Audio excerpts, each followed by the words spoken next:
Ultraman came from Galaxy M78 with extraordinary powers to protect Earth. Using the beta capsule, Captain Hayata becomes Ultraman. My childhood hero was Ultraman. And every Sunday morning before our family left for church in Boston, Massachusetts, I would watch him on TV. I don't remember a single episode, but I do remember that each week when things were getting really scary, Captain Hayata, just a regular guy, would hold up this small silver stick to the sky and instantly be turned into Ultraman, the greatest superhero in the universe, where he battled scary monsters, saved the Earth, and then offered up words of sage advice as the townspeople nodded attentively. One Halloween Sunday morning, and I don't remember the year, but I do remember I had my Ultraman costume all ready to go for that night.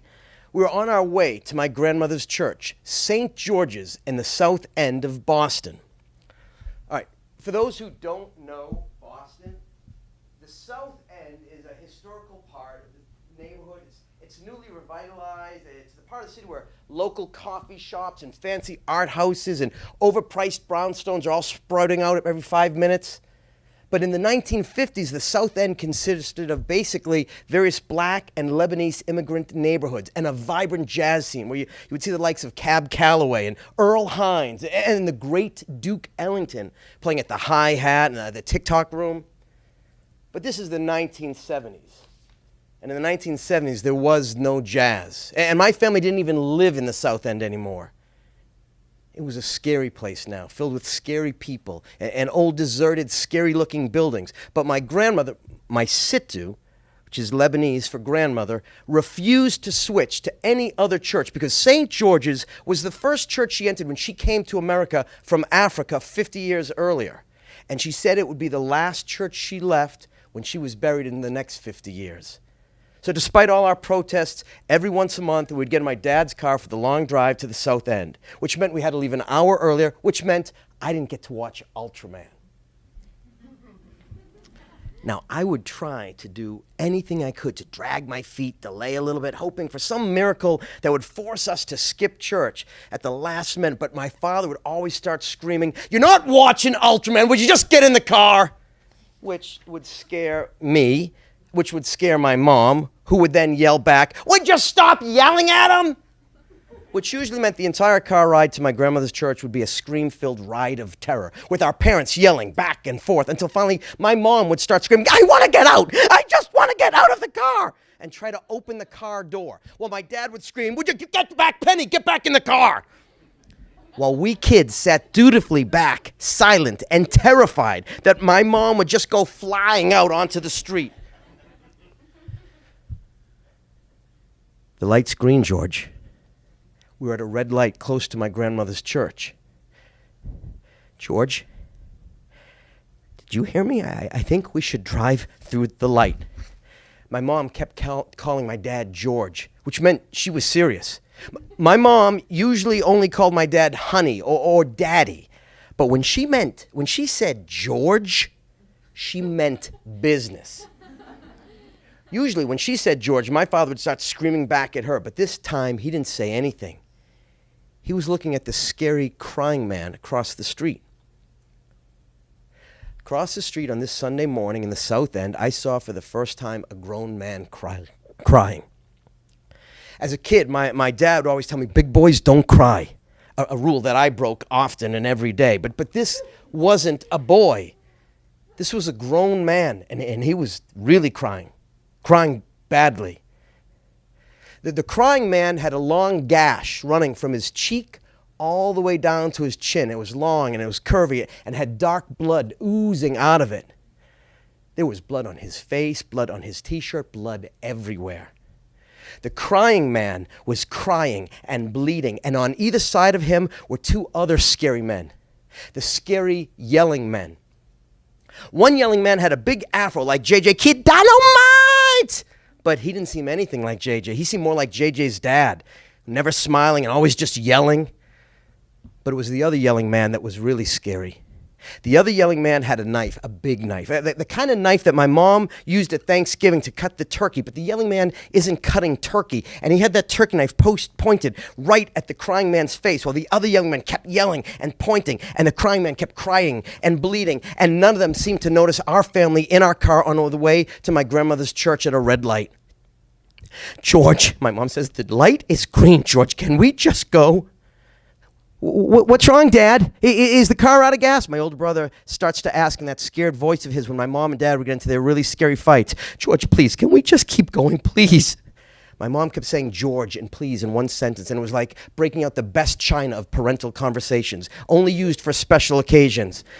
Oh my God, my mom's crying as the yelling man with the big afro grabs the crying man by the throat. God, George, please, let's just go. God, George, and please, all in one sentence. DEFCON 5.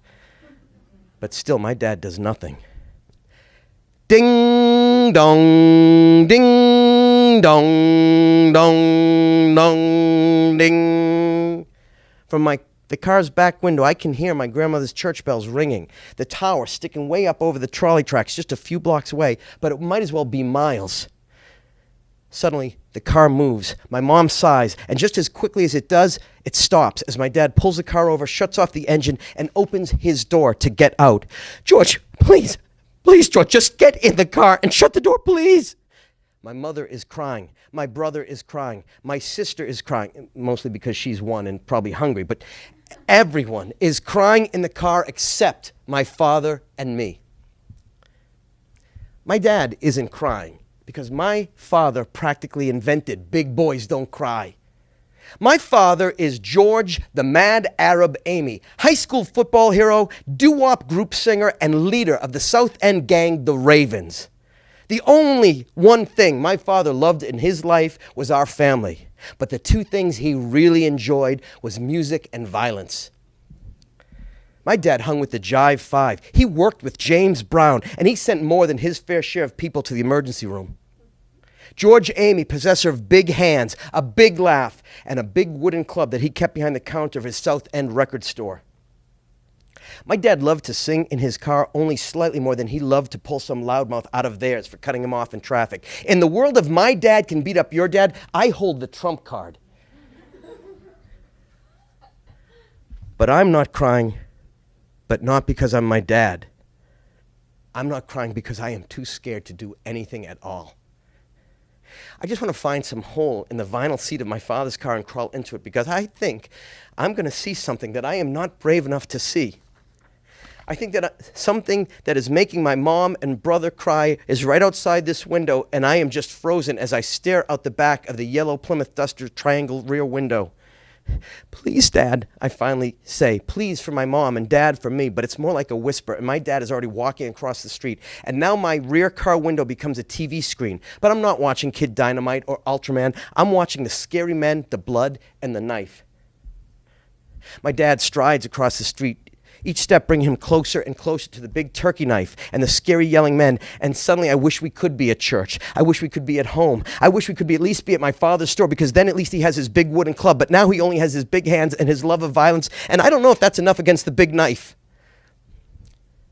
As my father crosses the street, I ready myself to see more blood, more yelling, and more of that knife. But I promise myself I will not turn away. I will not cry. And that's when I see my dad walk up to these three men, the crying man, the yelling man, and my dad, and he's talking. Talking, not hitting. Talking to the man with the big knife. My dad is much bigger than the man with the knife, but he isn't yelling. The man with the knife isn't yelling, but he's nodding. He's nodding at my dad, and the other yelling man is nodding, and the crying man now has stopped crying because he is running away, fast. Then the yelling man drops the knife to the ground. Both yelling men turn to leave. They are nodding but not yelling. The one man points to my father. He nods as they both leave the other way. My dad watches them go.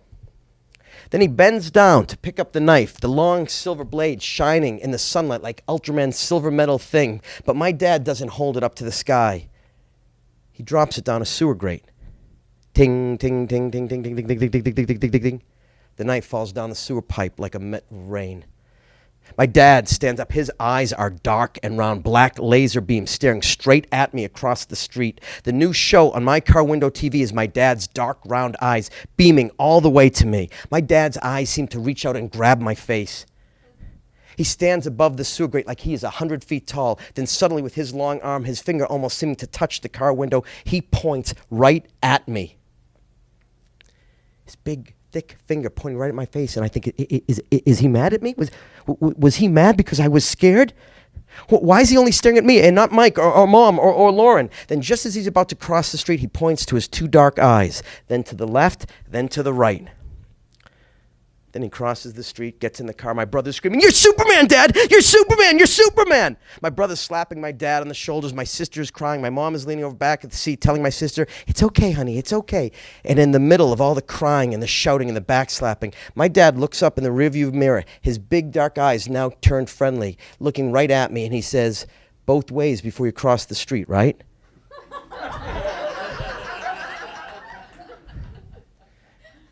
And I nod silently, because despite the fact that over the next 2 years, I would see my father break his own sacred rule about crying when my grandfather died, and I would see him flounder after my mom left him and his violent temper far behind, and that the foolishness of a child's belief that his father is a superhero is just that, foolishness. But I nodded anyway, because I knew you always listen when Ultraman speaks.